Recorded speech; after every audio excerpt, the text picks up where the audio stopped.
Praise lot. ఈ దినం దేవుని వాక్యమునకు మీకందరికీ స్వాగతం, సుస్వాగతం. ఆదికాండము 20వ అధ్యాయము 24వ వచనము. మంటి బలిపీఠమును నా కొరకు చేసి దాని మీద దహన బలులను, సమాధాన బలులను, నీ గొర్రెలను, నీ ఎద్దులను అర్పింపవలెను. నేను నా నామమును జ్ఞాపకార్థముగా నుంచు ప్రతి స్థలములోనూ నీ యొద్దకు వచ్చి నిన్ను ఆశీర్వదించెదను. ఇక్కడ ఈ విధంగా వ్రాయబడి ఉంది, నేను నిన్ను ఆశీర్వదించెదను. నేను నిన్ను ఆశీర్వదించెదను.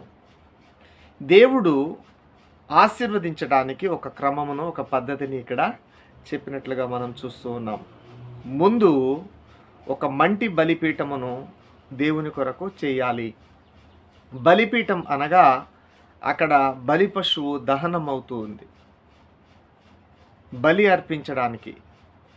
అది మంటి బలిపీఠమును మరి చేయాలి. అది దేవుని కొరకు చేయాలి బలిపీఠం. ఆ బలిపీఠములో దహన బలిని అర్పించాలి. దహన బలి అంటే పూర్తిగా ఆ బలి పశువు దహనం అవ్వాలి. ఆ మనిషికి బదులుగా ఆ జంతువు పూర్తిగా దహనం అవ్వాలి. అప్పుడు అతనికి ప్రాయశ్చిత్తం కలుగుతుంది, విడుదల కలుగుతుంది. ఆశీర్వదించబడాలంటే ఇది చేయాలని దేవుడు మాట్లాడుతూ ఉన్నాడు.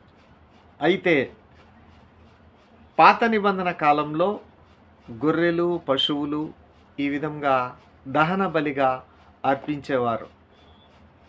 ఈ బలులన్నీ కూడా మరి యేసుక్రీస్తు యొక్క బలి పరిపూర్ణమైనది. ఇవన్నీ ఛాయారూపాలుగా ఉన్నాయి. అయితే యేసుక్రీస్తు కలువరి సిలువలో పూర్తిగా దహనమైపోయారు. అనగా తన ప్రాణమంతా పోయింది.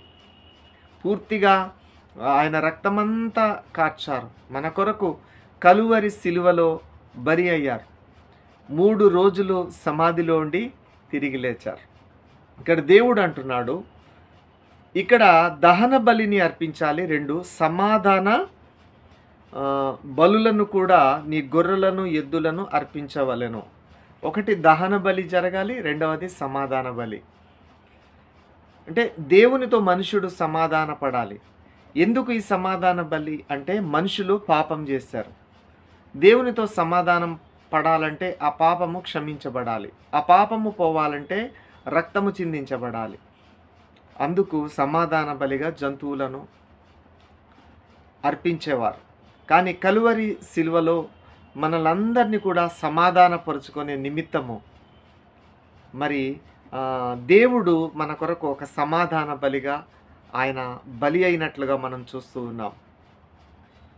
అలా దహన బలి, సమాధాన బలి అర్పించినప్పుడు, అంతేకాకుండా మరి నా నామమును జ్ఞాపకార్థముగా నుంచు ప్రతి స్థలములోనూ, దేవుని నామమును జ్ఞాపకార్థముగా ఉంచు ప్రతి స్థలం.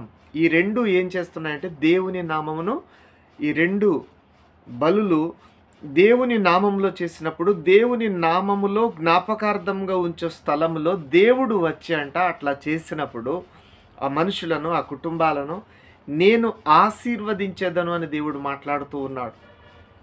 కాబట్టి ఈ అంత్య దినాల్లో మనము గొర్రెలను అర్పించాల్సినటువంటి అవసరం లేదు. కానీ పావురములను మరి కోడెలను అర్పించే అవసరత లేదు. కానీ కలువరి సిలువలో మనందరి కొరకు యేసు ప్రభువు బలయ్యారు. ఆ యేసు క్రీస్తు నామము అనేది మనలో ఉండాలి. ఆ నామము జ్ఞాపకార్థముగా మనలో ఉండాలి, ముద్రించబడాలి. ఆ యేసు క్రీస్తు నామములో ఆ యేసు క్రీస్తు దేవునిని మనము ఒప్పుకోవాలి, ఆయనను నమ్మాలి. ఆ యేసు క్రీస్తు నామము చెప్పినట్లుగా మన జీవితంలో బాప్తిస్మం పొందుకోవాలి, పరిశుద్ధాత్మ పొందుకోవాలి, సాక్ష్యార్థమైనటువంటి జీవితాన్ని కలిగి జీవించాలి.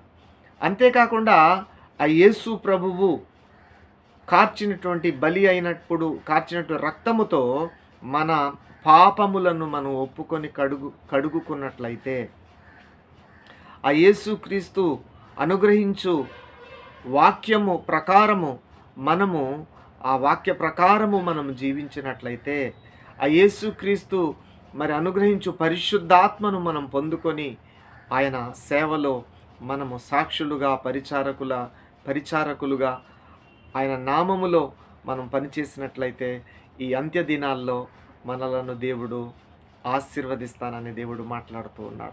అప్పుడు దేవుడు మనల్ని ఆశీర్వదిస్తాడు. దేవుడు మనల్ని ఆశీర్వదించాలంటే ఆ శిలువ బలి యాగము ద్వారా కార్చిన యేసయ్య రక్తంతో మనం కడగబడాలి.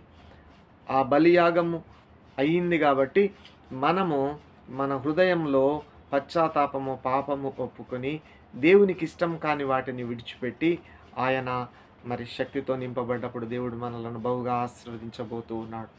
మన కుటుంబాన్ని ఆశీర్వదించబోతూ ఉన్నాడు. మన సంతానమును ఆశీర్వదించబోతూ ఉన్నాడు.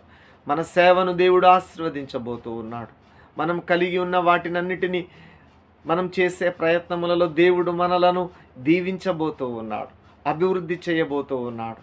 దేవుడి వాక్యము దీవించునుగాక.